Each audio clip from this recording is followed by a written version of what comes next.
Thank you very much, Patty, and thank you to the organisers of this event. It's a really exciting event and I'm really pleased to be here. I'd like to acknowledge the traditional owners of the land that we're meeting in and pay my respects to their elders past and present. I thank you, Karen, for introducing the idea of intersectionality. I think it is very complex, and I hope that we can, start off here today, I guess, with a little bit of intersectionality 101 and how it applies to violence against women. So I guess I wanted to spur some thinking. I don't really have the answers to the questions, but I think everybody out there does. And I'd like to, I suppose, start that conversation of how what I'm about to say applies to the individual work that everybody's doing. So, Multicultural Centre for Women's Health is a migrant and refugee women's organisation. We work in the specific area of health promotion with migrant and refugee women on a national level, and we have expertise in a whole range of issues, including violence against women and children. We work in the area of workplace health. We have started some very intensive thinking on intersectionality that I'm pleased to share with you today, and bilingual health education. Now, I'm going to start off with the 70s because it was a wonderful time. I was only young, of course, but it was a very exciting time when the women's movement started bringing some ideas to the public sphere that were quite different to what had gone before. And the way that the women's movement activists at the time saw the landscape was in relation to patriarchy as a system. And what was important in that system was that that women in particular, I should say, were divided against each other. And that what we needed to do at that time, now this is an incredible simplification, so please don't think that I am really doing Feminism 101. It's simplified and broad brushes, so very happy to go into some detail afterwards if I've said anything that's too simplified. But in that context, sisterhood was important. In a context where women were divided against each other and pitched in competition against each other in a patriarchal system, it was really important for women to think about a collective struggle and to think about how we did that together as sisters. It was seen as part of women's collective struggle for freedom from oppression that the sisterhood was born. One of the important things that I wanted to talk about today was that the way that activism and thinking was organised around women as a group and gender as an organising category. So gender, people started talking about this idea of gender and sex, of course, and how there was gender oppression. Oppression on the basis of gender. So gender was positioned at the centre of women's movement analysis, and the important and central system of oppression was sexism. Now, this was important because it really did identify a problem. One of the things that the women's movement did was really analyse the issue of violence against women. And it was analysed as a result of the unequal power relation based on gender. We just heard from Lara that she was also doing Feminism 101. Of course, we're here in 2014 and we have a much more sophisticated understanding of it. But in essence, violence against women is caused by gender inequity, and our goal in preventing violence against women is really gender equity, as we've talked about. One of the problems with that focus on gender and gender inequity as the cause of violence against women is exactly what Karen was talking about. At the same time as it created a visibility of the issue of violence against women as a group, it simultaneously created an invisibility.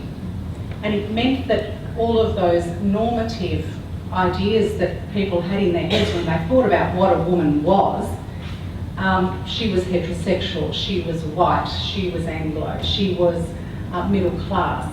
So there were some real shortcomings in the way that, because of this normative idea of what a woman is, when we use gender as an organising category and thought about women, what happens to women as a group, there was a real narrowing and limited understanding of who women were and in fact what their experiences were. So when Robin Morgan wrote Sisterhood is Powerful, that 1970 women's anthology, it was actually written, all of the articles in the anthology were written by women based in New York. So they were middle class, white, New York, very privileged women talking about their experiences as if they were the experiences of all women. And that's where the invisibility happened. So people critiqued that idea that sisterhood, that there was a sisterhood, when the idea came from gender as an analysing category, which rendered some women invisible. Robin Morgan came back with Sisterhood is Global. So, and that was her response to what was a very strong critique from African American women in the US at the time.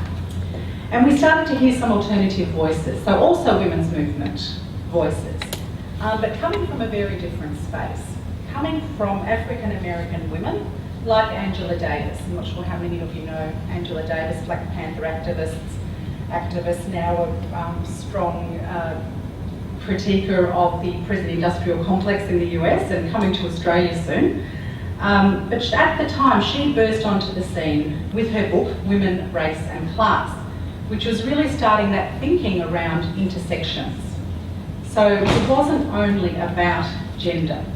What Angela Davis was saying in her book, that it was also about race and class, and she did a wonderful analysis in that book about reproductive health and reproductive freedom, and the ways that for African American women, reproductive freedom didn't only depend on abortion rights. Of course, abortion rights were crucial, but we were also talking about the context of eugenics in the US, and this stream of thought that was very influential at the time, which meant that African American women their reproductive rights were controlled through trying to stop them from reproducing because of eugenics and eugenicist ideas about the superior white race. So her thinking about intersectionality really around the issue of reproductive rights really brings to the fore the ways in which, if you just use gender as an organising category, there's a whole lot of stuff you don't see. There's a history you don't see, there's a group of women you don't see. Bell Hooks, in that same year, in 1981, also wrote the book Ain't I a Woman, which was based on Sojourner Truth's comment when the suffragettes were fighting for women's rights to vote.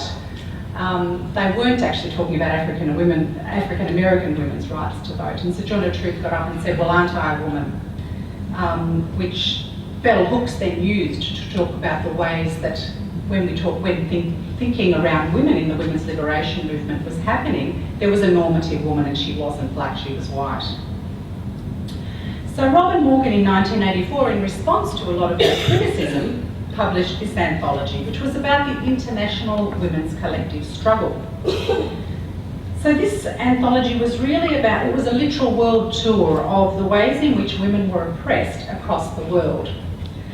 The message of this book was really that all women are equally oppressed, but in different ways.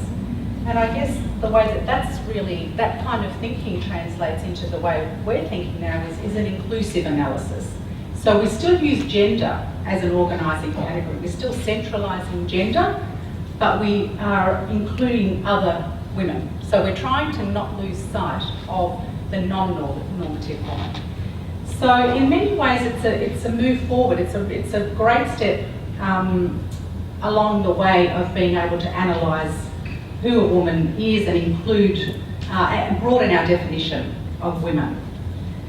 And in relation to violence against women, it tells us really what happens across cultures. Violence against women does happen equally across cultures. Some women are more vulnerable than others, as we know. And we think about it as being caused by gender inequity within communities. So our inclusive approach helps us see that there are differences across cultures and across women's different situations. But we still think of it as being caused by gender inequity. Again, our prevention goal is gender inequity. 1 more minute. Okay, so we've got to intersectionality. And I better be quick. So the concept of intersectionality, I think that Karen has really described it very, very well. And it really is a movement that started in 1989, and it created some thinking around how women might understand their identities. But it's not only their identities, it's a way of also looking at structure, and not only the structure of sexism as leading to the oppression of women, but the structure of racism, classism, ableism, and other forms of systems of domination. So it's across those 4 levels, and it really is starts off with that idea of women's identity. So this is a quote from Maria H, who I actually forgot to thank at the beginning of the presentation, who has contributed quite a lot to this presentation, so thank you, Maria. Maria's talking about the experience of being an Asian woman. She says, when I experience the world, it's not just as a woman or an Asian person, it's as an Asian woman. And I think that's really at the crux of what we're talking about here. We don't separate off our identities. We can't just be a woman. We are all sorts of intersectional identities. So an intersectional analysis in 30 seconds challenges a one-dimensional analysis of violence against women, and it argues that gender inequity is not the only cause of violence against women, and that we must consider race, class, disability, sexuality equally. So it decentralises gender, and that's something we can talk a little more about later on. The other thing it does is that it considers privilege and power. So it doesn't only say, well, all women are equally disadvantaged or equally experience violence. It actually acknowledges that there are intersections between systems of power. Not all women experience sexism. All women experience sexism, but we don't experience it equally. And in fact, there are women who are privileged because of their race or because of their class, or because of their ethnicity or relationship to disability. So what does this mean? We've got the theory, we've been through the theory. What does it mean for our activism? It actually does mean that we do our activism very differently. We have a different vision of the future, and we argue that gender equity is not enough.